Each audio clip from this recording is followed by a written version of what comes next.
Welcome to the Nameless.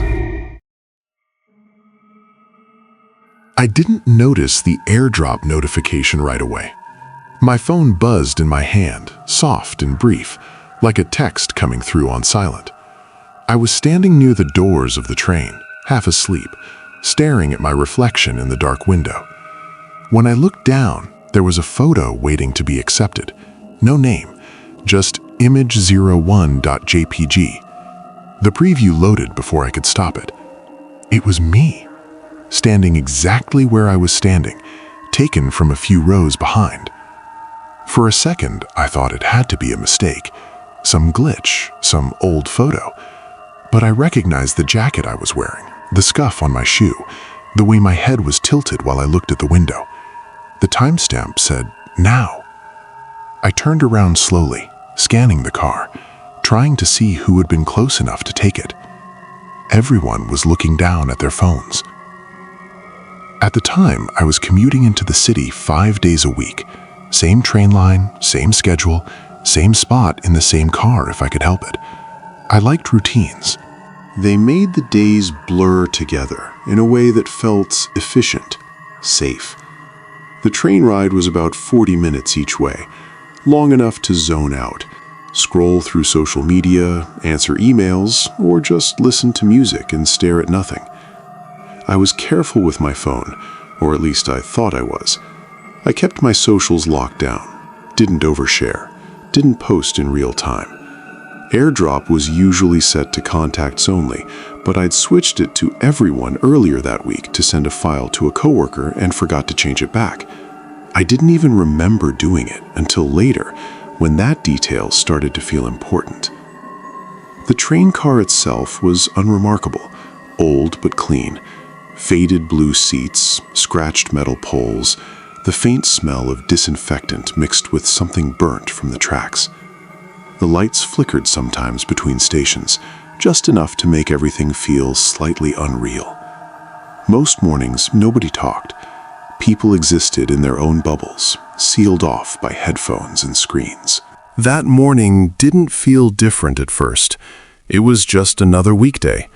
I remember being tired, annoyed at myself for staying up too late, mentally running through the day ahead. Meetings, deadlines, nothing dramatic. The kind of morning where you're already halfway through the day in your head before it's even started. When I finally looked up from my phone after seeing the photo, my heart was beating faster than it should have been for something so small. I told myself it was probably a prank. Someone nearby thought it would be funny. Maybe they'd taken the photo of a stranger and sent it without thinking. Still weird, but not threatening. I tried to make eye contact with people around me. A guy in a hoodie leaning against the door. A woman sitting with her bag on her lap, eyes closed. 2 teenagers laughing quietly at something on one of their screens. No one reacted to me turning around. No one smirked or looked guilty. If anything, they all looked bored. I didn't accept the AirDrop. I locked my phone and slid it into my pocket, telling myself to forget about it. The train slowed as it approached the next station, metal screeching softly.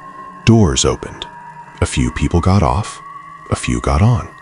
I felt a strange urge to move, like staying in the same spot was a bad idea, so I shifted closer to the pole near the middle of the car. That was when my phone buzzed again. Another AirDrop request. This time, there was no hesitation. I pulled my phone out immediately. Same sender, same blank name. The preview loaded. It was another photo of me, taken closer. The angle was lower, like whoever took it had been sitting down. I could see the edge of the pole beside me now. The crease in my jacket sleeve. My face was clearer. Not smiling, not looking at the camera, just existing. I felt heat rush to my ears. I looked around again, more sharply this time. My eyes lingered on anyone holding their phone at chest level. Anyone who seemed too still, too focused. Still nothing. I declined the request. My finger hovered over the screen for a second before I turned AirDrop off completely. My hands were shaking slightly, which annoyed me. I didn't like reacting that way. I liked explanations, logic. This felt like losing control over something small and personal. The rest of the ride passed without incident, but the feeling didn't leave. That awareness that something was off, that I'd missed a step somewhere. When I got off at my stop, I walked faster than usual, glancing back once or twice, even though I didn't expect to see anything. All day at work, the images replayed in my head. I zoomed in on them in my memory, searching for clues I hadn't noticed. Reflections in windows, shadows, anything. But they were just normal train photos, if you ignored the fact that I hadn't taken them.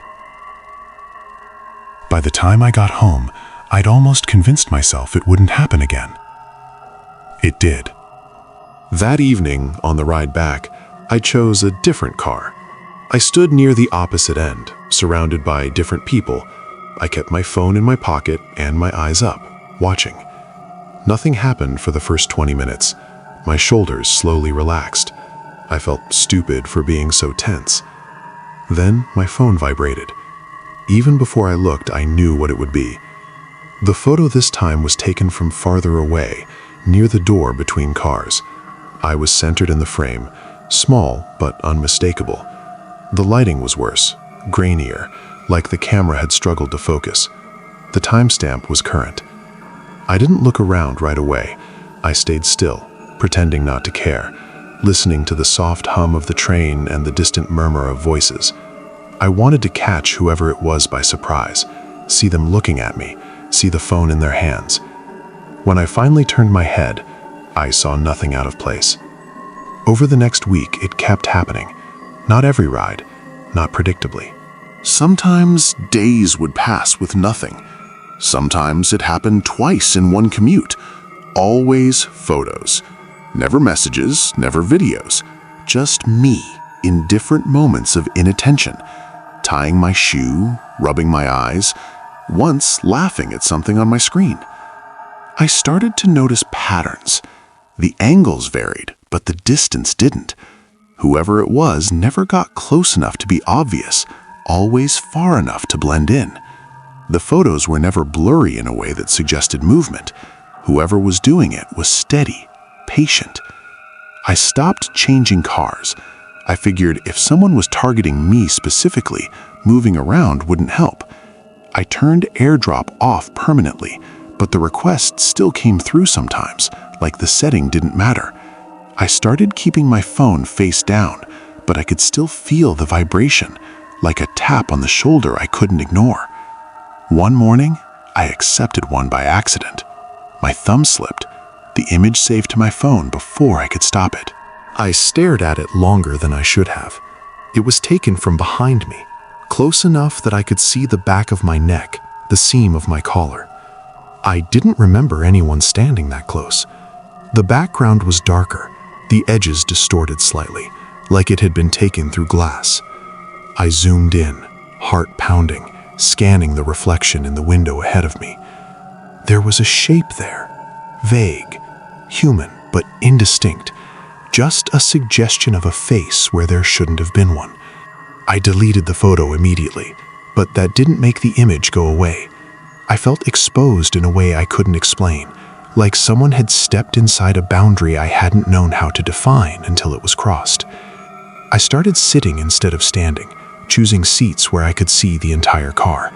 I avoided windows. I avoided doors.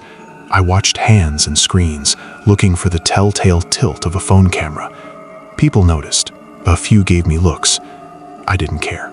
Then, one night, the photo wasn't of me. It was of my apartment building, taken from across the street. My lights were on. The timestamp matched the moment I was sitting on my couch, phone in my hand, staring at the screen. That was when I stopped riding the train. I took sick days, I worked from home when I could. When I had no choice, I used ride shares, spending money I didn't really have just to avoid that route.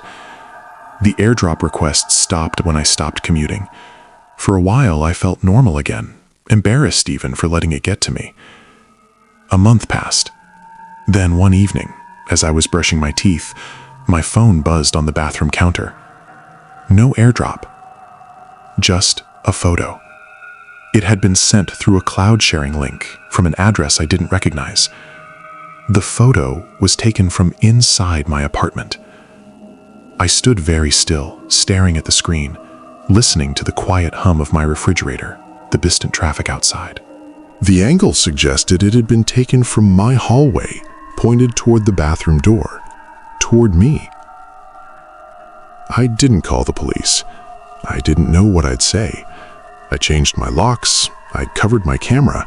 I stopped posting entirely. I told myself it would end if I didn't react. It mostly did. Sometimes, though, when I'm on public transit, even now, my phone will vibrate softly in my hand. No notification, no message, just that brief, familiar buzz. And every time I have the same thought, quiet and automatic. Someone is checking to see if I'm still looking.